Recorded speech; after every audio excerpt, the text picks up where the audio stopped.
Hello, everybody. I'm Howie Hawkins. I was the Green Party and the Socialist Party candidate for president in 2020. And this program, Green Socialist Notes, is about continuing to educate and advocate for the eco-socialist program that my running mate, Angela Walker, and I ran on in 2020. And today, by popular demand, people have been asking for this, a discussion of reparations. And we got the best person I think we could get for that. It's Ron Daniels, who you see in the screen there. And Ron has been at the center of progressive and Black politics for more than the last 50 years. He was one of the organizers of the National Black Political Convention in Gary, Indiana in 1972, which brought together 10,000 Black activists, 3,000 of them delegates from congressional districts, and another 7,000 people. And out of that, they came up with a National Black Political Agenda, and then continued as a National Black Political Assembly with Ron as its chair. And then in 1980, they evolved into the National Black Independent Political Party, and Ron was one of its co-chairs, known as NBIP. And Ron and most of the NBIP people went into the 1984 presidential campaign of Jesse Jackson. And coming out of that, Ron became the executive director of the National Rainbow Coalition that grew out of that campaign. And I think it was in those years in the mid-'80s when I first met Ron at meetings of various independent progressive political groups that the radical lawyer Arthur Kanoy had been convening since the 1970s and did, as long as he lived. And then in the 1988 campaign, Ron was the Southern Regional Coordinator and Deputy Campaign Manager for Jackson's campaign. And then as we headed toward 1992, Ron himself ran a presidential campaign under the banner of the Campaign for a New Tomorrow. And, I think the goal was to bring the constituencies and the energy of the Rainbow Coalition into independent political action. And in the course of building that campaign, many Greens met Ron at the 1991 National Green Gathering in Elkins, West Virginia, where what was the Green Committees of Correspondence became the Green Party USA. And in 1992, I and many Greens supported Ron for president. And after that, Ron was the executive director of the Center for Constitutional Rights from 1993 until 2005, where he led campaigns against police brutality, voter disenfranchisement, environmental racism, and the post 9/11 attacks on civil liberties. And Ron also taught political science at CUNY's York College, the City University of New York's York College in Jamaica, Queens, from 2007 to 2018. And we're just talking before, Ron is formerly retired, but as busy as ever. And he's still going strong as the president of the Institute for the Black World 21st Century and as convener of the National African American Reparations Commission. And we'll put links to those two organizations in the chat. So welcome, Ron. Thanks for coming on the podcast. And as I mentioned, viewers of this program have been asking for a discussion of Black reparations. So why don't we just get right into it? Why don't you tell us what is the case for Black reparations and what should reparations entail? Well, first of all, Howie, it's great to be reunited. We did have some great times together back in the day, and it's good to see there are principal warriors who are still out there, making the case. We have lots of debates and struggles around the direction, but it's always a direction towards transformation and really creating a better world for what I call the rainbow world, if you will. So it's really great to be with you. Yeah, I mean, reparations is, as my sister Nkechi Taifa would say, she's got the best sort of description. It's on fire. And that's a good thing. And one of the things that becomes important is to continue to make the case. And the case for reparations really is not a novel case in the sense that reparations are ingrained and enshrined in international law. That is to say, whenever there are people or people who are oppressed and who are deprived and who are exploited, by another group of people, they are entitled to restitution. They are entitled to repair, if you will. The word reparations, and it's very simple, it's very basic, does mean just that. It means repair. It means healing. And in this instance, it means of the group that has been injured, that has been harmed.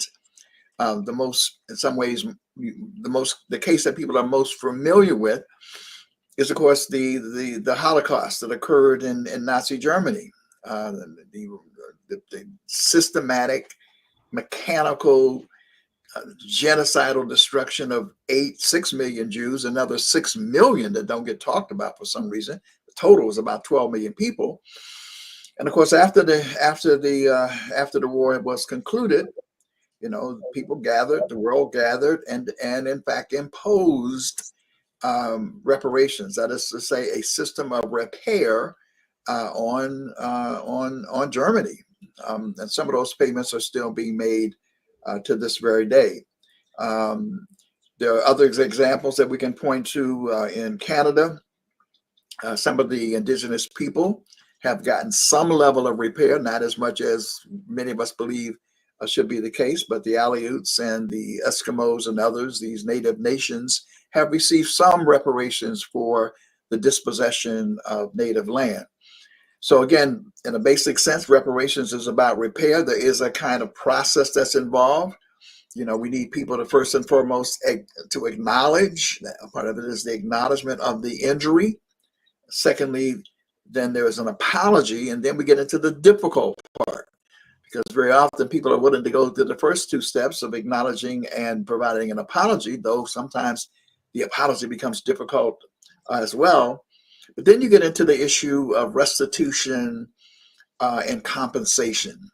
And this is the area where it becomes very, very difficult, because unfortunately, nations and institutions very often don't want to go to that step. They don't want to, in fact, do repair or provide compensation or redress in that way.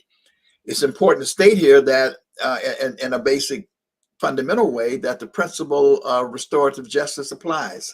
And this is why it also becomes difficult, because those who perpetrate, the institutions or individuals, families, or whoever who perpetrate the injury cannot define the definition of repair. So what happens sometimes is people say, we apologize, we acknowledge, we apologize, and this is what we are going to do for you. Well, it doesn't work that way. Those who have been injured, those who have been harmed, have to, in fact, define the nature of their prayer, or to accept that which is being laid out. It is a process of negotiations in some respect. The other critical issue is how it is kind of who gets reparations. And quite frankly, this has become a source of some division and some debate in the African American community by, I think, well-meaning, in some instances, people who come into the reparations movement, which is a good thing, but maybe some others who maybe a little bit more malevolent in terms of their origins, their roots, and where they come from. But fundamentally, reparations for African Americans or Black people in this country is indeed for enslavement. And enslavement is, one might argue, the greatest Holocaust in human history in terms of the loss of human life. But beyond that, the destructive extraction of wealth that Walter Rodney and his How Europe Underdeveloped Africa, Sir Eric Williams, in his book, Capitalism and Slavery, point out, really helped to fuel the commercial and industrial revolution of Europe, and indeed in the United States of America. But reparations is also for all of the legacies of enslavement.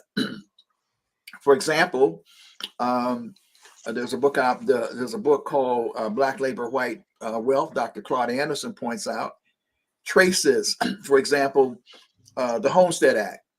So we talk about racially exclusionary policies.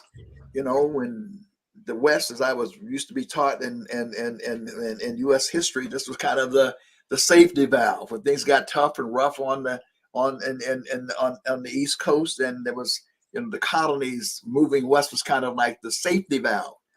Well, as a part of that safety valve, the U.S. government allocated literally millions of acres of land for people who were homesteaders who wanted to begin to get a stake in American society. Unfortunately, on a class basis, a lot of those resources actually went to big institutions, particularly the railroads, who gobbled up huge amounts of land, and institutions like colleges and universities did likewise.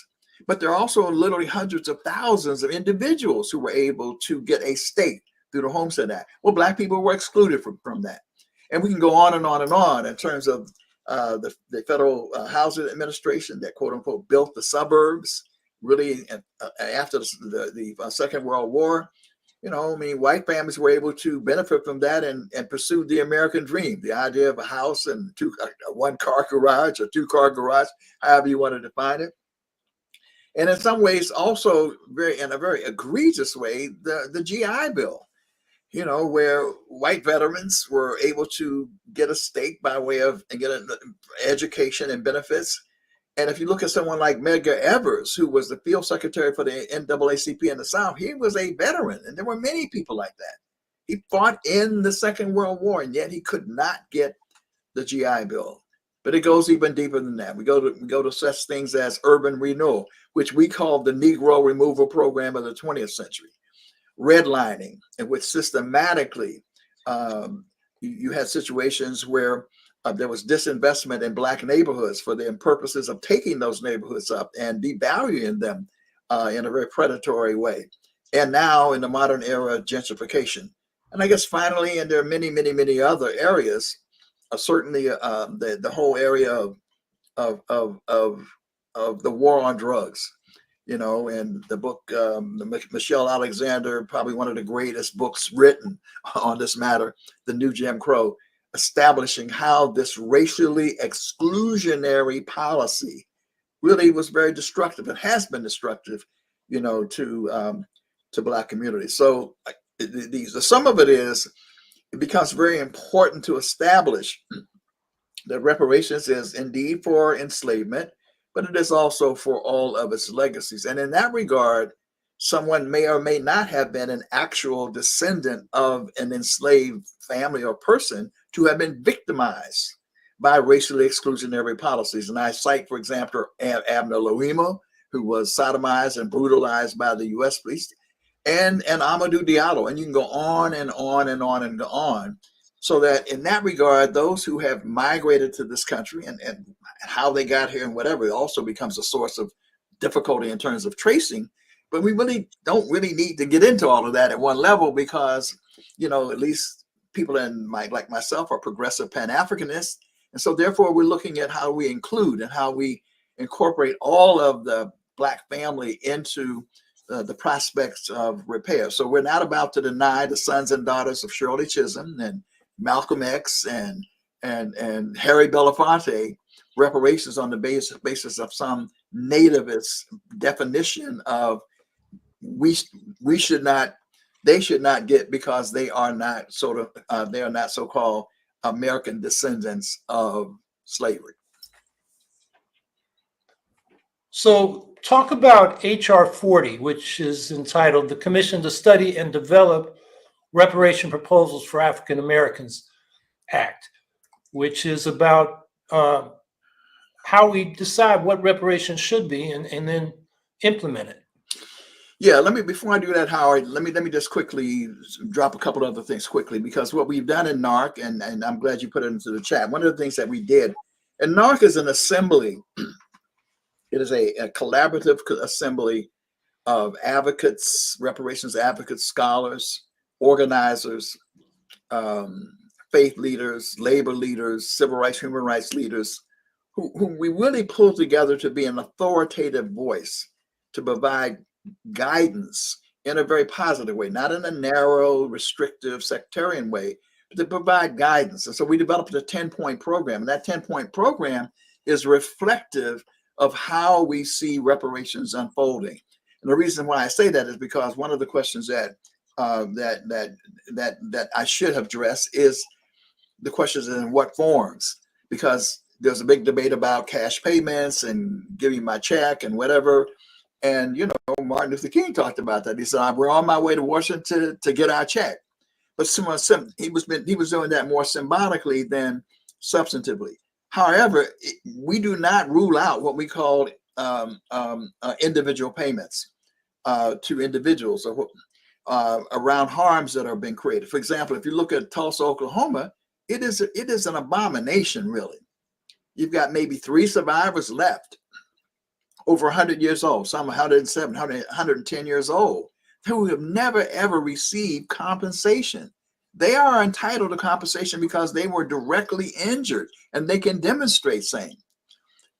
The broader point, however, that I also make, not broader and in any more comparative sense, but to sort of look at how reparations can look, is how do you repair and how do you rebuild Greenwood, the Greenwood district, which is Black Wall Street? How does that get done? And we, therefore, when you look at our 10-point program, we talk about collective or community benefits, because community benefits mean the ability to rebuild institutions, hospitals, economic development projects, land, educational projects, and therefore they accrue to the totality of the community so that the people benefit, but it's not necessarily because they receive, quote unquote, a check. So we're not adverse to people receiving a direct benefit, but we think in the broader scheme of things, developmental reparations are far more productive in terms of rebuilding and really dealing with the damages in the African American community. Let me just say parenthetically that we work very closely with the CARICOM Reparations Commission. In fact, we inspired each other, and we sort of modeled our 10-point program and adapted it to the U.S. situation. And in CARICOM, they don't deal with individual payments at all. They're clear. They're talking about developmental payments, developmental assistance. And tell people what CARICOM is. Well, CARICOM is CARICOM is sort of equivalent to the European Union. In other words, the Caribbean nations, all 15 of them, have come together to create a united front, if you will. So that's called CARICOM. The Caribbean Community of Nations is called CARICOM. So all 15 of them in 2014, I think it was, took the courageous decision, even though they are still dependent and still in some ways victimized by neocolonialism. They took the courageous decision to say, we demand reparations for Native genocide, which I really respected, because what they were saying is reparations, we recognize who were the original people in these islands. I mean, it might have been shared in some ways because there's some argument about Africans coming in, they came before Columbus and all that. But the point is they have been decimated. So we're demanding reparations for Native genocide and African enslavement. And then they developed a 10-point program around that, built commissions around that. And so we work very carefully and closely together. But their position is they want, as Professor Sir Hilary Beckles want, they want Europe, these European former colonizers, to clean up the mess. And cleaning up the mess means, systems of healthcare, education, economic development. That is how they see in terms of, how reparations, the form in which reparations would take. Now, as we turn to HR 40, HR 40 is one of when we look at where reparations are now or is in this country, and we had a meeting yesterday and I pointed to the fact that HR 40 is first and foremost, has a history that I need to talk about very briefly, because essentially HR 40 began, and you and I were just talking about one of the great social progressive legislators of our time, Congressman John Conyers, who maybe didn't even know a lot about reparations necessarily, but he was very responsive to his constituency. And there was a strong Pan-Africanist, Black nationalist, revolutionary group of people in Detroit who were pressing for reparations to build the Black nation. And it was a very, very, very, very strident demand. And they were asking John Conyers to be a part of it.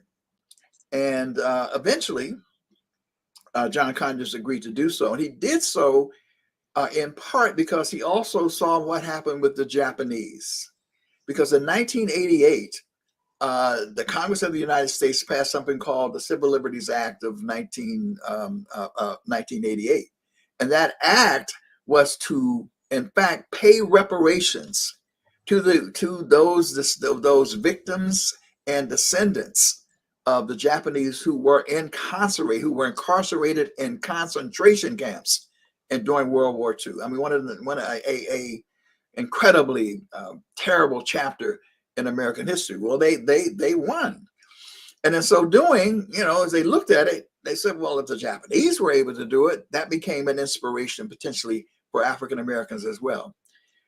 What the revolutionary nationalists had to do, however, was to make a decision. And, you've been in these debates and discussions about strategy and tactics. There was one group of people saying, we don't need to study no damn reparations. We know what reparations is about. Why would we have a bill that only studies the reparations? Well, ultimately, they made a wise tactical decision that they would ask Congress to introduce a bill that would study enslavement and to decide whether reparations were warranted. The reason why that was important, because frankly, even inside the African American community, there were people, who, it's not that they didn't necessarily believe in it, they didn't believe it was possible. I mean, this is never going to happen in the United States of America. So that tactical decision meant that it could be used as an educational tool to take that to African American organizations, cities, municipalities, colleges, universities, and even, white allies and organizations, to have them sign on to this whole proposition that we'll just study it, right?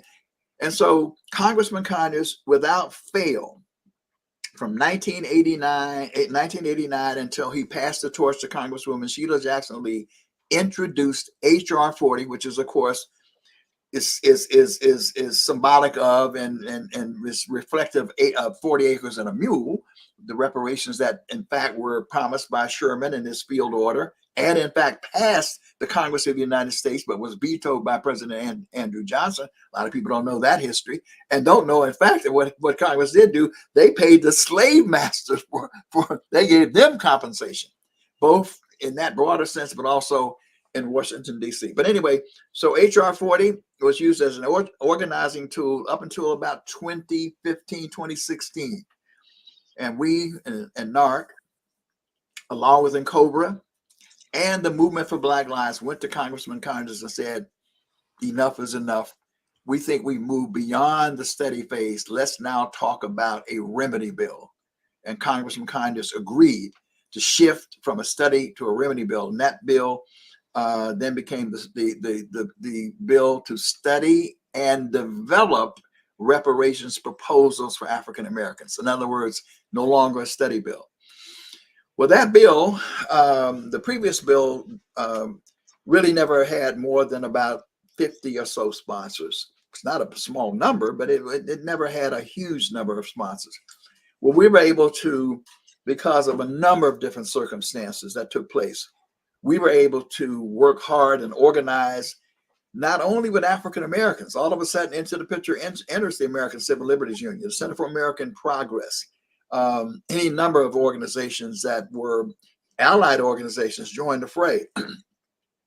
And with essentially NCOBRA helping to lead the way in terms of its legislative commission, and working with Human Rights Watch, another organization that played a very instrumental role, we were able to get that number up to about 187, actually. It may have even been higher than that.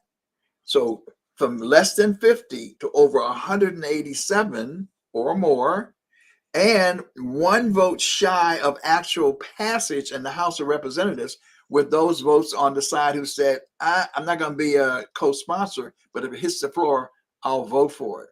And then in the Senate, Cory Booker stepped up.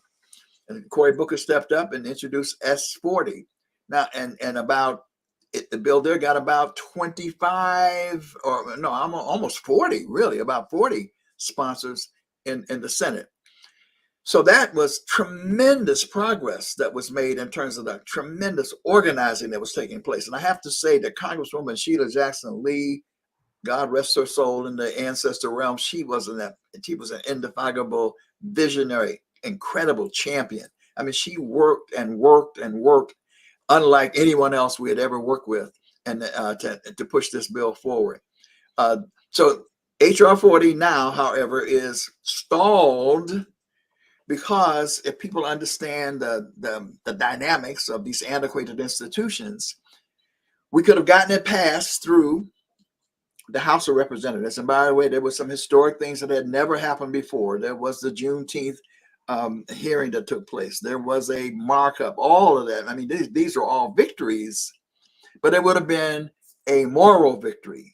Great, we got it passed through the House of Representatives, but it could not pass the Senate because of the cloture rule, and the inability to break through Sinema and Manchin and whatever. So the only route is an executive order. And so now what we're pressing for with the Biden administration before he moves on, whatever the outcome of the election, is to enact HR 40 by executive order, which means that it won't be symbolic in that there is a budget. I forget the exact amount of the budget. The number of commissioners has been enumerated. It could actually be up and moving in order to move reparations forward. So that's what HR 40 is. That's the status of HR 40. And it is at a level that, be perfectly honest, I've worked on reparations all of my adult life. If you recall, part of my platform was around reparations.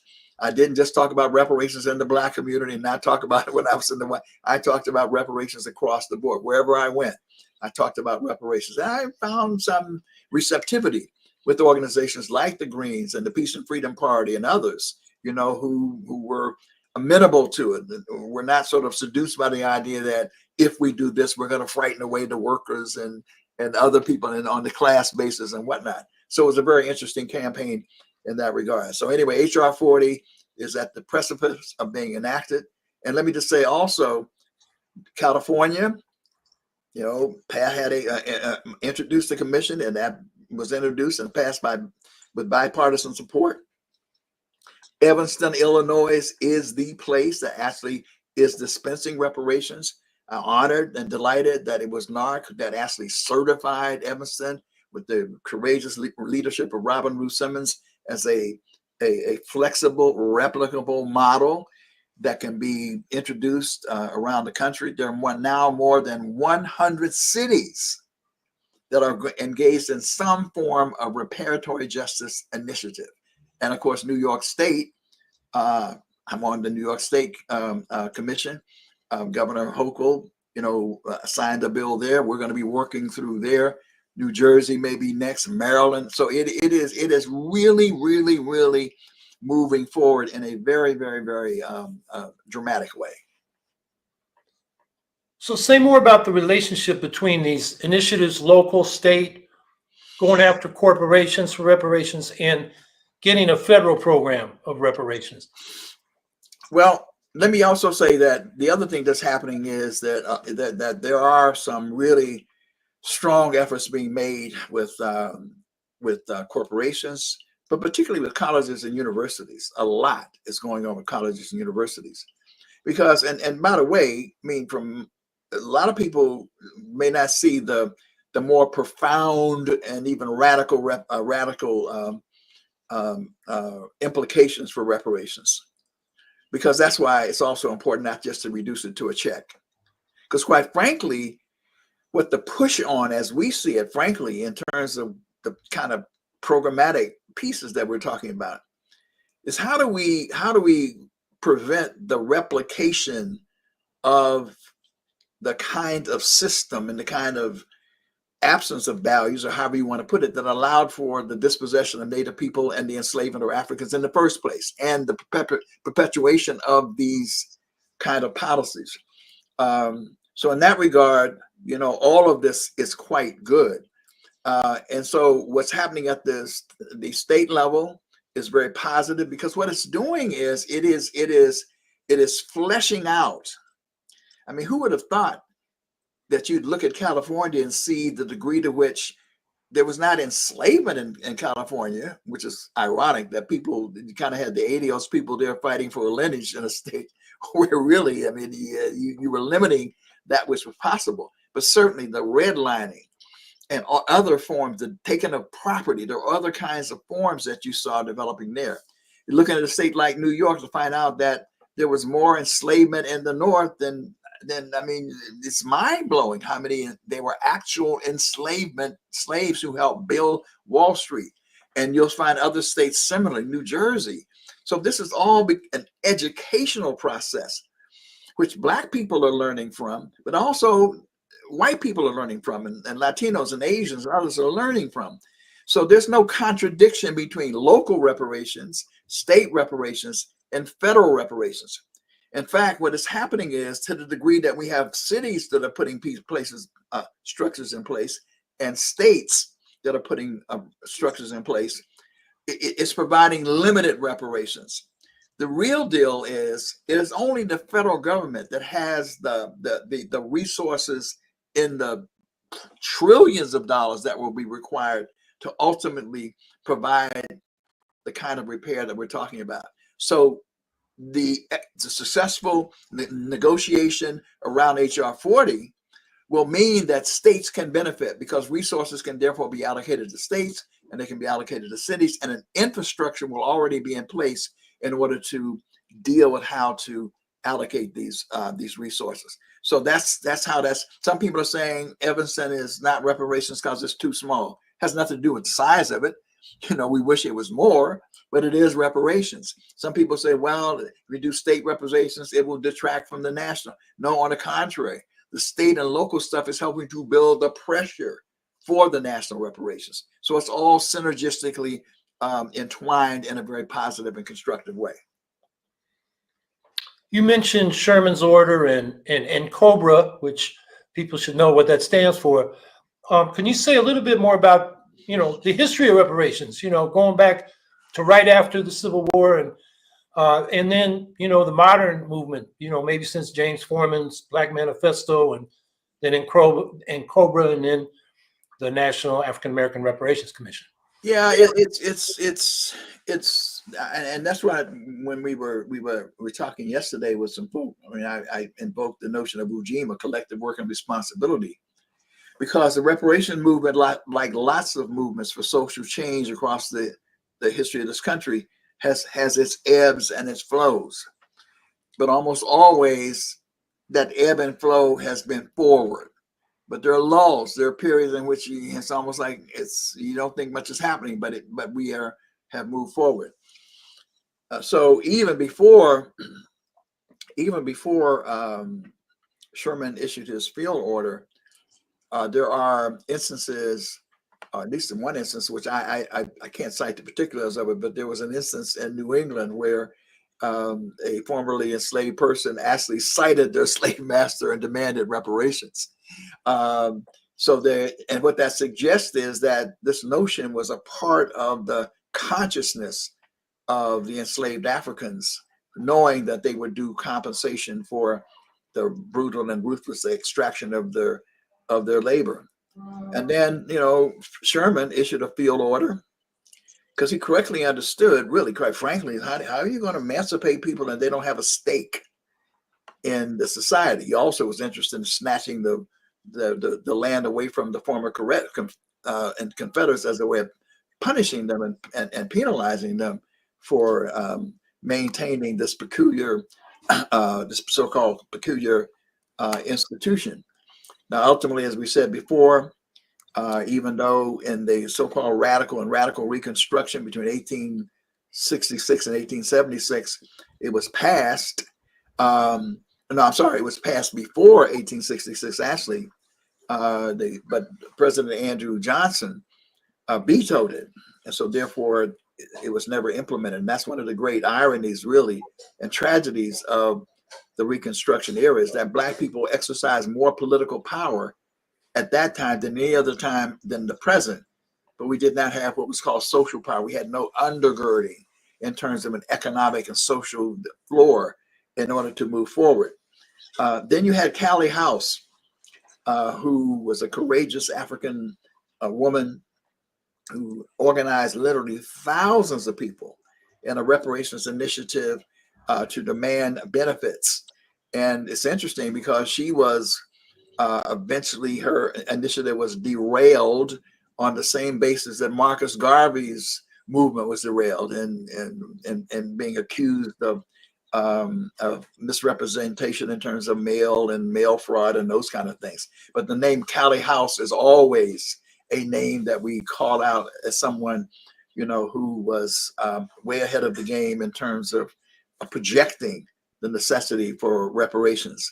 And then Marcus Garvey's movement, while I'm not necessarily explicitly mentioning reparations, certainly gave people a sense of the importance of nation building and the resources required to do so, and the obligation of the United States government, to do repair. In the most recent period, it was my mentor who, kind of is a celebrated heroine or hero, shero, if you will, Queen Mother Audley Moore. And I mean, she was my direct mentor. I won't go through the whole story and whatnot, but I'm glad I will say, she said that her job was to operate on constipated minds. Because for her perspective, how could any Black person not be for reparations or not even know about it? You can be smart, you can be intelligent and all that. You're going for your PhD and masters and all that. And so I was one of those persons, and she operated on my mind, and I thank God for her. And I literally studied under her. And she was that person who just relentlessly kept coming at Black people saying, you must get your reparations, you must get your reparations, you must get your reparations. But systemically, in terms of organizing, it was in COBRA, which was formed in the 60s, which more than any other organization. You reference, and sometimes we forget James Foreman, his demands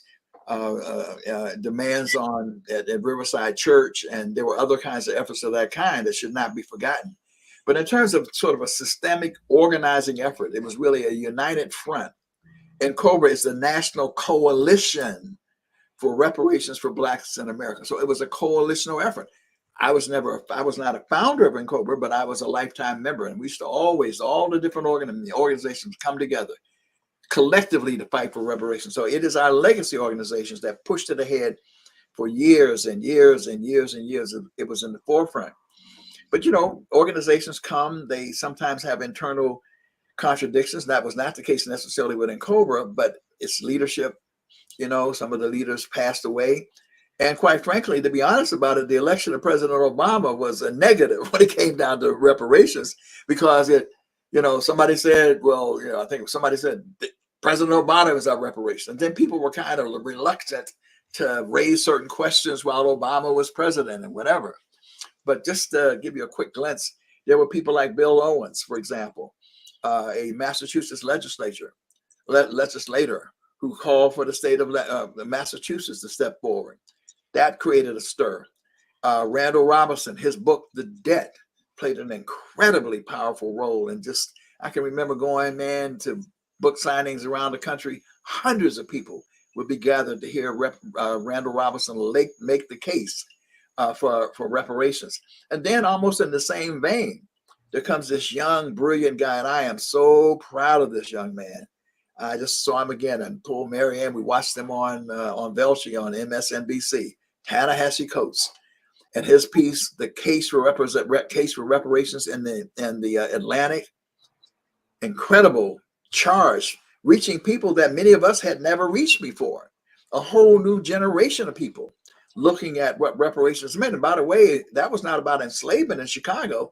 It was about redlining and gerrymandering and redlining specifically, if you will. So all of these pieces gave a charge to the movement. And then Black Lives Matter emerging, coming not only out of, the tragic death of Trayvon Martin, but then more particularly in Ferguson, with Movement for Black Lives gaining some traction. And then, of course, the public lynching of George Floyd. I mean, I don't think there was anything more dramatic, more, sort of, it was like a catharsis that hit this.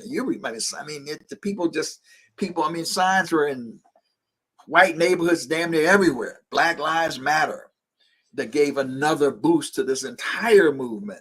Not only reparations, equity considerations, all kinds of pieces. COVID also contributed because, once again, it highlighted the disparities in terms of Black people and how we were affected in a disproportionate kind of way. So It has been a very robust movement. And I must say that in the last presidential campaign, must have been the presidential campaign of 2020, organizations like the National Action Network with the Reverend Al Sharpton and the Urban League with Mark Morrell and others stepped up, and they were pressuring candidates to say, do you support reparations? Do you support HR 40? I mean, we had never seen that before. And by the way, these are more traditional frontline organizations, which means you're moving from the fringes. And when I say fringe, I don't mean fringe in a pejorative negative way, because that's where often some of the real ideologically sound positions are coming and percolating among people, who are thinking through these questions in that way. But they challenged the candidates, and almost every one of the Democratic candidates said, yes, we support reparations. In fact, we had to stop them from trying to tell us what reparations would look like. We just say, just support HR 40. All of that is a kind of accumulative effect. And as I said before, in 2014, even before that, when CARICOM took that courageous decision, because it was at a point when it was kind of movement was at a kind of lull. When CARICOM took that decision, despite the fact that you had more conservative prime ministers, moderate, you had a few liberal, progressive prime ministers, they all concluded, we have got to fight for reparations because our nations, our countries have been ravished, and there's no way of really catching up or making the repair unless we are able to receive compensation for the damage that have been done. So that's kind of a thumbnail sketch. I'm sure I'm missing something because there have been a lot of influences that have, and a lot of scholarship, a lot of books being written. The Truth Ain't Never Been Told. And I mean, just lots of scholarship. That's why in 2016, 2017, when we went to Congress, we said, man, we already knew it, but there was so much scholarship that it now just definitively laid out, the whole question of what was going on and how, capitalism really benefited from and exploited labor, and how this nation was built on the shoulders and on the wealth of enslaved Africans. Before we take questions from the chat, Ron, you may want to say more about the question of individual versus community reparations. I kind of want to put that in context for the Greens and what is up for debate. The Stein-Ware campaigns simply calling for cash reparations, which is what you're hearing from ADOS, the American descendants of slaves, which limits who's eligible. Not everybody in the Black community who have suffered discrimination, the legacy of slavery, but just those that can identify ancestors. And only Americans. What about people from the Caribbean that, had enslaved ancestors, came here and got discriminated against? So that's one debate. And people may remember Bruce Dixon, who was a Green in Georgia. He wrote 4 articles about this group, ADOS, in Black Agenda Report. And we'll put those in the chat. People can refer to them. He thought that was a very problematic way of approaching reparations. So that's one thing. Another thing is, when I think of individual cash payments versus community repair, compare it to the demand for climate reparations. Nobody's going around saying, give these people in the global south that have been damaged by climate a check. They're saying we need to restore, farms and forests that have the land-based livelihood of people. And that requires community collective projects. And that's what the climate justice movement says when it demands reparations. I think that helps us think about the issue of Black reparations in this country. Yeah, and just one more point. Right. I never heard from Al Sharpton and those folks when I was running in 2020, but we did call for reparations. And we kind of combined, when King called for the promissory note, and, I Have a Dream speech, what they were proposing there at the March on Washington, and then in the Freedom Budget to Congress a couple years later, and then the Poor People's Campaign, was an economic Bill of Rights. And it would cover everybody, but, disproportionately benefit Black people. But we also said race-conscious injuries require race-conscious remedies. Right. And that's why you need reparations in addition to an economic bill of rights. Yeah. Well, let me just make that point there. That's an important point. Race conscious injuries require race conscious remedies, right? But that's the essence, really, of the definition of reparations. And the reason why I say that is that it distinguishes it from what I call equity policy, which is important. You know, I mean, equity policy says we see these disparities, we know that they're racially based, and we are determined that now, henceforth, and forevermore, they will not take place. Now, that doesn't mean that that's will happen, but there's a lens. That's moving forward. That does not equity policy does not deal with that which has already been done. It doesn't deal with the past damages that have been done. And the second thing is ordinary public policy. We need things right now. I mean, there's a huge need for jobs and economic development, housing, all of that. That's needed now, right? But that's for everybody and should be for everybody. In fact, we are, we're fighting for the kind of economic democracy, the kind of economy, what that will be for everybody, So it's important to make that distinction between equity and ordinary public policy as well. But the point that you're teasing out is correct on so many levels. People always grab it and understand it when I'm talking about the whole lineage position. When I talk about, as I said earlier, are you telling me that the sons and daughters of Shirley Chisholm and Malcolm X and Harry Belafonte and, you go on and on and on and on, should not be entitled to reparations when they have been victimized by the legacies of enslavement? Then and then they kind of grab it.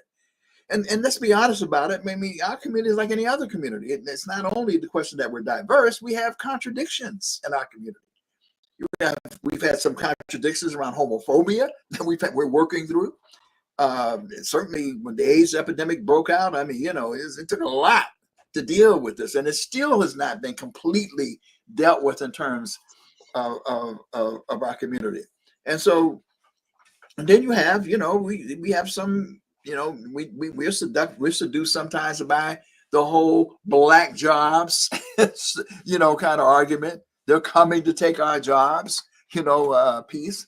And in the black community, that means those Nigerians are coming, those Caribbeans, Jamaicans are coming, and we're competing, and they're taking. I mean, all of that narrative. We are working through some of those issues in our community. We have those contradictions, but when it relates to reparations, we cannot be seduced by those arguments. And by the way, there are forces on the right who play into those forces, who in fact fund those, they fund and fuel this contradiction, because they also want to tamp down, however one sees it, Black participation in the political process in terms of voting and whatever. So if you don't go down this way, you should not vote, and this kind of stuff.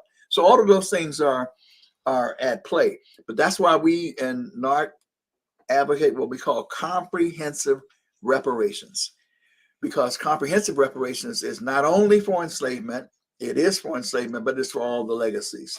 And the issue becomes at another level, why in the hell would we leave anything on the table? Come on. I mean, given all the wealth, first, they could never, ever pay enough.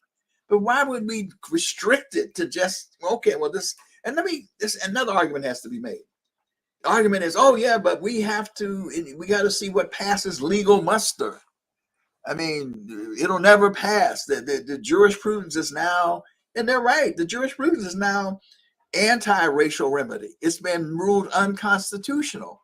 But that's not how you make your case. You make your case anyway, right?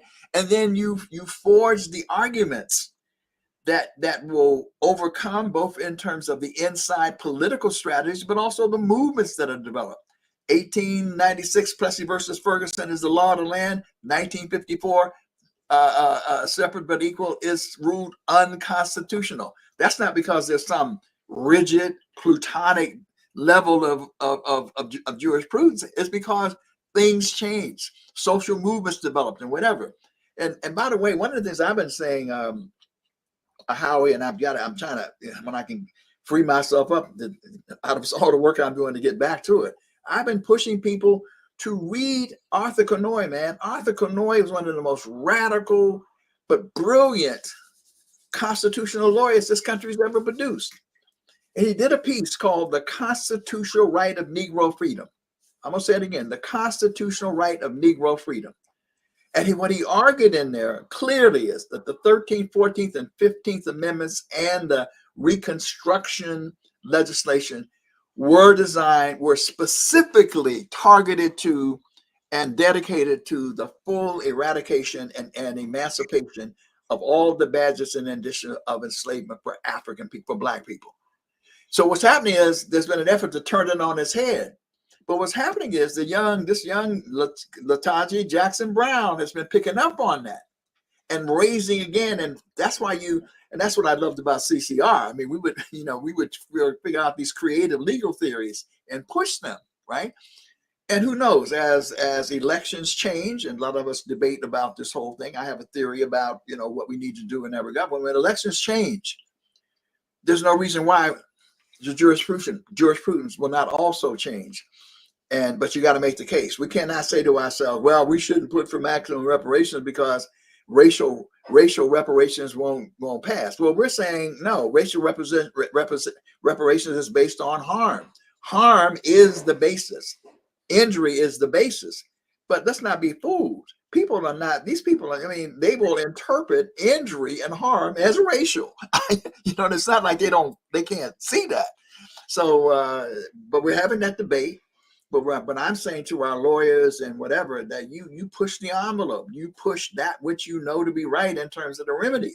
You don't say, well, we won't do this because it will not pass muster given the current state of jurisprudence in this country. Yeah, I want to second. People should Google Arthur Kinoy, Kinoy. Look up that article. Arthur was a lawyer, civil rights lawyer, helped SNCC and a lot of the Student Nonviolent Coordinating Committee and a lot of the other groups in the civil rights struggle in the 1960s. And then as far as independent politics, which the Greens are interested in, he wrote a paper in Liberation magazine about 72, 73 called Toward a Mass Party of the People, which generated these discussions where Ron and I eventually met. And, he's passed on now, but it's somebody worth going back to. I agree.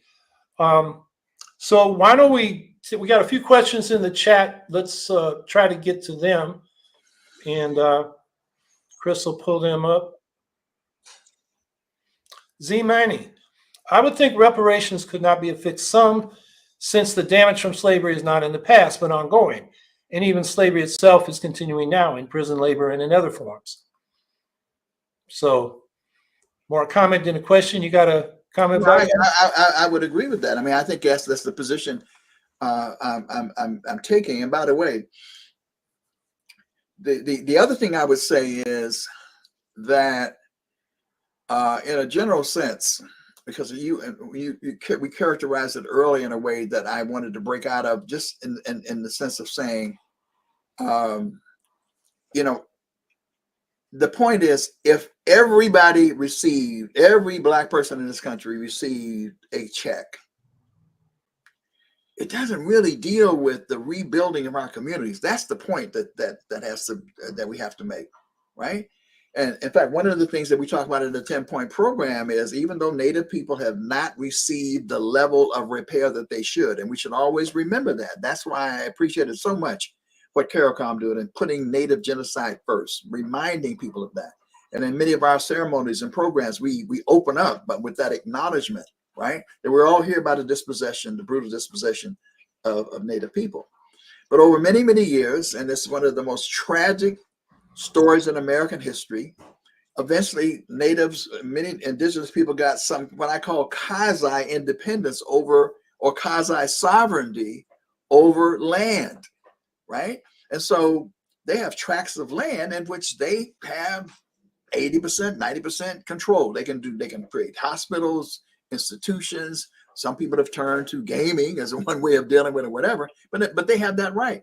And we're saying there is tremendous amount of public land in the United States of America. And one of the demands that we talk about in the 10-point program is land being turned over to African Americans, and through an institutional mechanism that can then begin to talk about building different institutions that serve Black people. And by the way, I mean, in our history and work that we've done, I mean, we've never really discriminated against others who wanted to participate in the benefits of institutions. I was looking at a historically Black college and university the other day, and I think it was Tennessee State University. And I've watched as people have gone through these different institutions, and as I look out, I see I see European faces out there. I see had Latino faces out there. You know, I mean, so these institutions, because they're historically Black colleges and universities, do not discriminate, and they cannot discriminate, but they have never ever discriminated, really. I guess the basis, however, is, and this is the fight we have around gentrification, is, you know, people have a right to come wherever they want to go, but I'm not going into a Native American community and ask them to change their culture to accommodate me. You know what I mean? If I'm going into a Native American community, I want to fit in and be a part of that community and contribute in that community. So that's some of the undergirding kind of contradictions and controversies. But at the end of the day, the question of collective, or what we call community benefits, is of a developmental nature. And I agree with the characterization coming from Z Matter.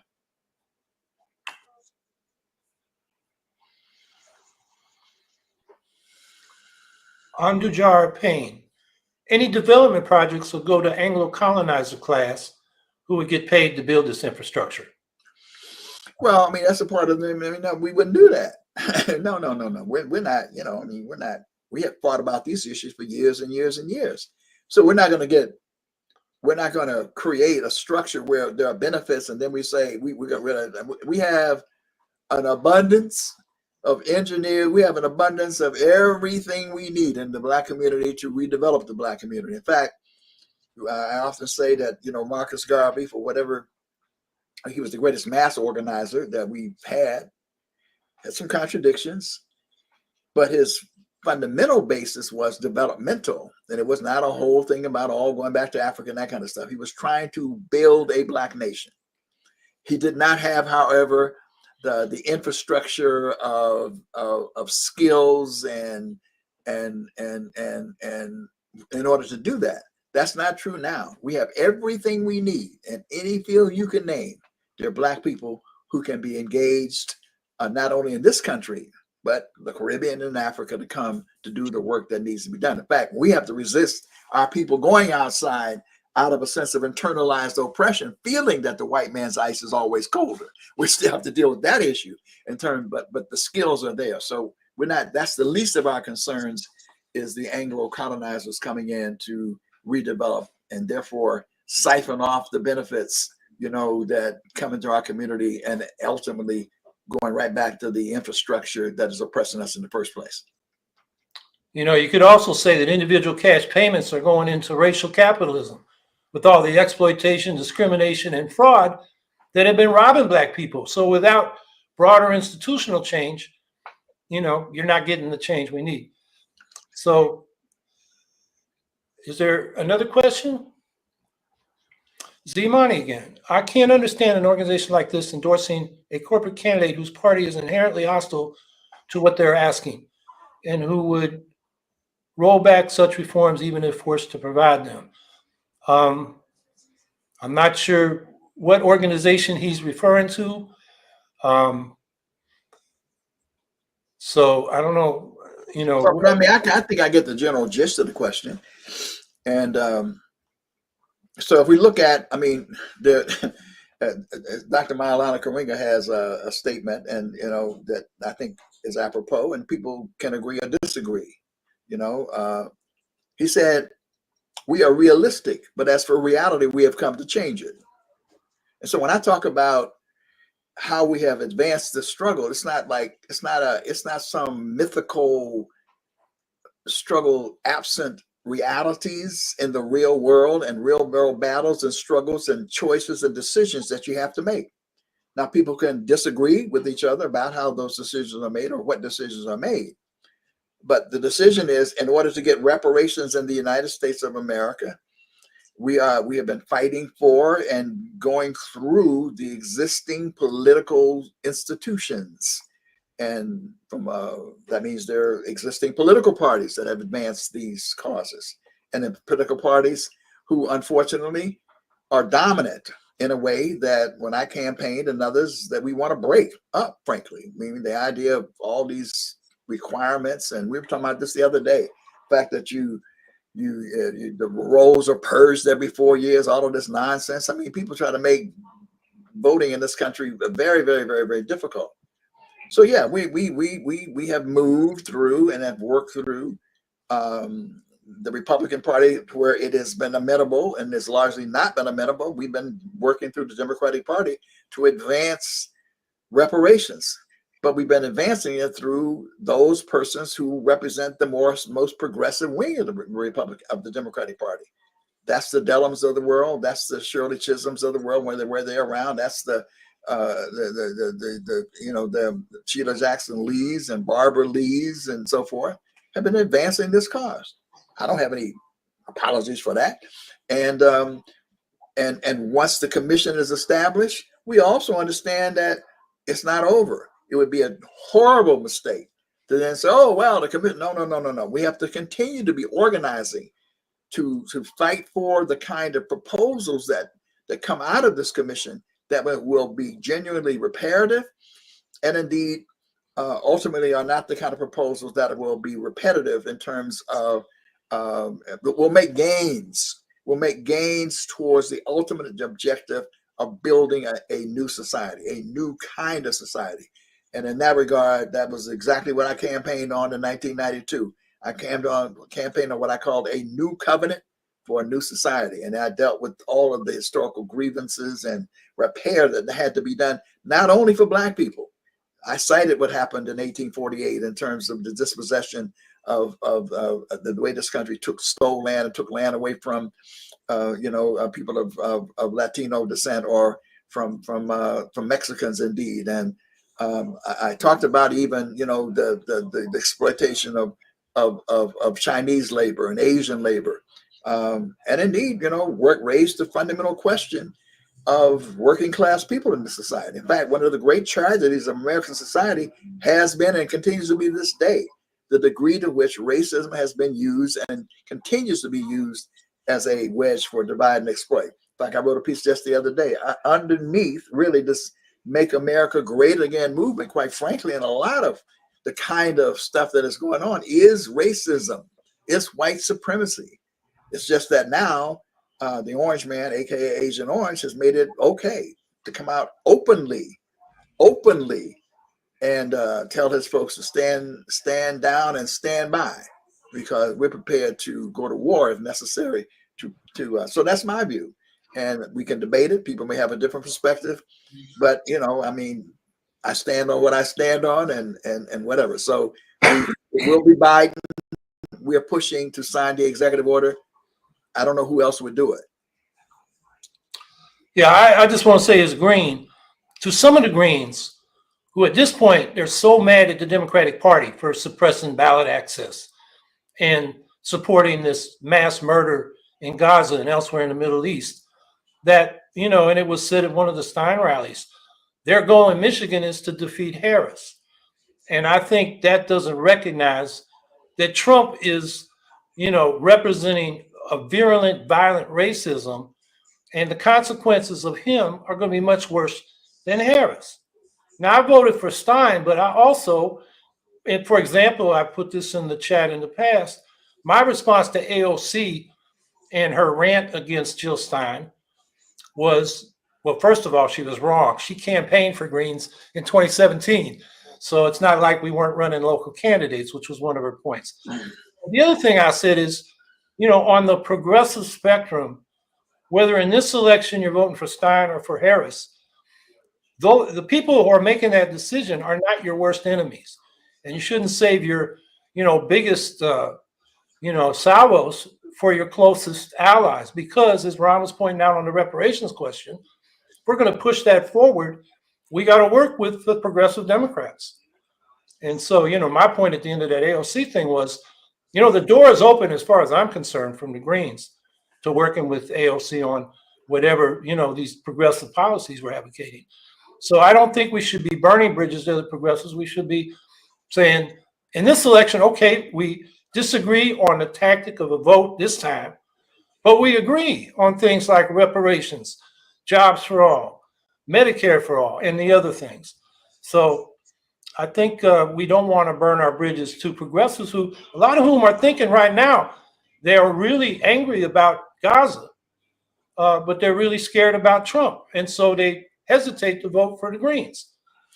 Yeah, We should let me understand that. yeah, and let me just say that, I mean, as you know, one of the reasons I ran as an independent candidate was to create what I call a third force. I mean, when I went to CCR, that kind of shifted because I had to devote my energy to, to this institution, which at that particular point was in crisis in many respects. But it was really my reputation coming out of the Jackson campaign where I really did work hard to rainbow the rainbow.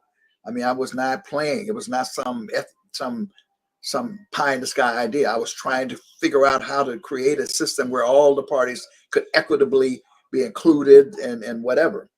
But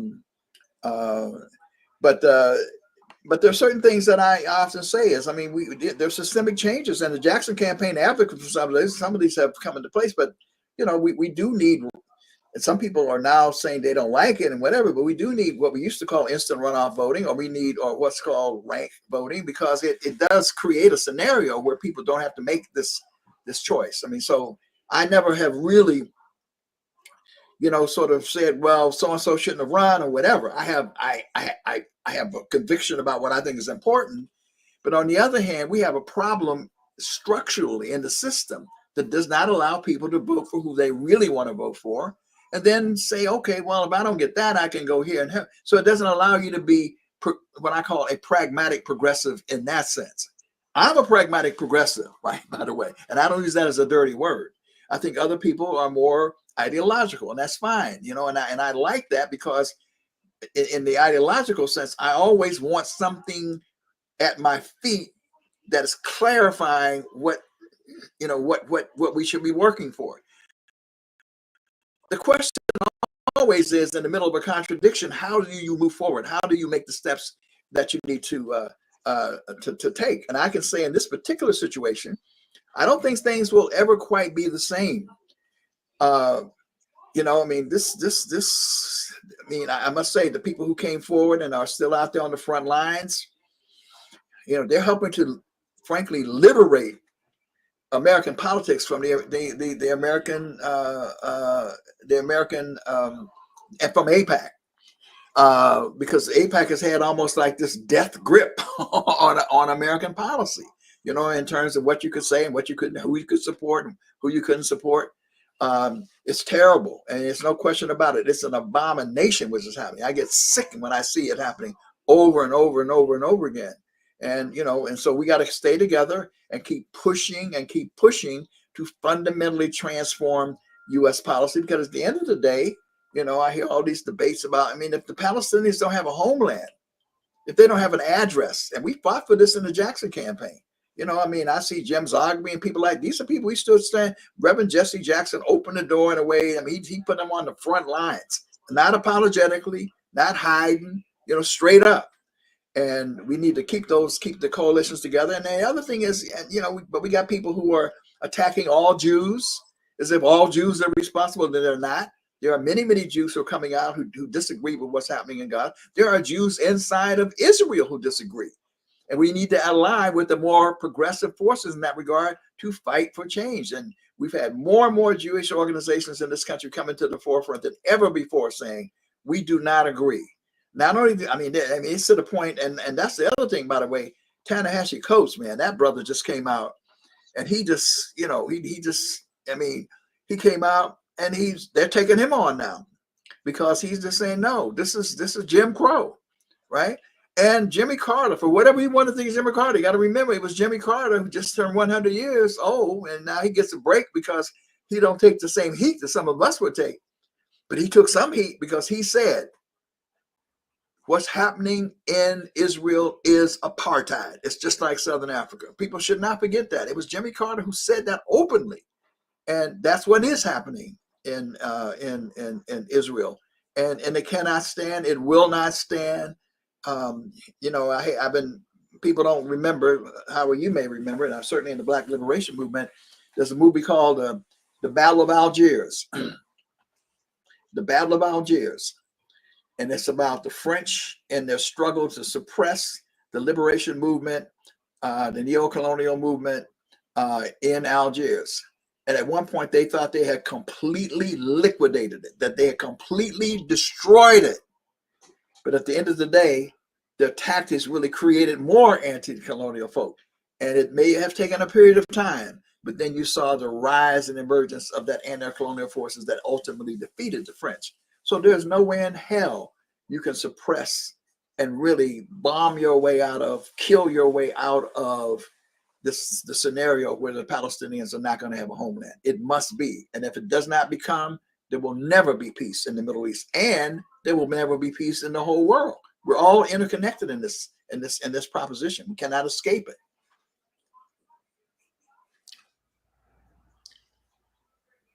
So, Ron, I want to thank you for coming on. We've gone over our hour, but I think it was worth it. Somebody mentioned in the chat that we should have Muriel Tillinghast on as a guest. I think that's a great idea. I consider her one of my mentors. I'm kind of the younger generation, that just behind the SNCC generation, and she was one of the people. And I've been in touch with her regularly. So I think I have to reach out to Muriel. Muriel is someone. She was. I mean, there's a whole rich story there too. So I lost track of Muriel. She is a wonderful, brilliant sister. Well, she supervised Jesse Jackson and Stokely Carmichael in the Mississippi Freedom Summer. That's her legacy. Her daughter passed recently, unexpectedly. So I've been in touch with her. So anyway, I will get Muriel on here in the future. Next week, we're going to have Nidal Batari, who was on in I think March. If you remember, he is a Palestinian who grew up in the Yarmouk refugee camp in Syria, participated in the Syrian uprising until he had to get the hell out of Dodge. Been working on human rights his whole adult life. So we're going to talk about what's going on in the Middle East next week. And then after that, I'll be in Georgia and for their election, in Ukraine, and I will be bringing people there to amplify their voices here. And then I'm going to be meeting with Greens and lefties in some Western European countries. And by the time I get back here in December, hopefully I have a little money left anyway, and I'll be in good shape. And then we'll have Muriel on. So, stay tuned in the future. I wanted to mention that Ron mentioned Jimmy Carter and Mustafa Barghouti, who is the head of the Palestine National Initiative, one of the major figures in Palestinian politics, had a column about Jimmy Carter, his 100th birthday, and how he recognized how Israel had become an apartheid system. And it was in Al Jazeera. Yeah, Al Jazeera. Al Jazeera English, I think it was October 6th. That's worth reading. So if you get a chance, take a look at that. So thanks again, Ron, and maybe we should have you back because there's a lot to talk about. Catch up. Yeah, well, I'm delighted to be with you. I guess the final thing I will say is I'm still a proponent of the third force and independent politics, and for that reason, I have great faith in Maurice Mitchell, the national director for the Working Families Party. I think they have some hope and promise.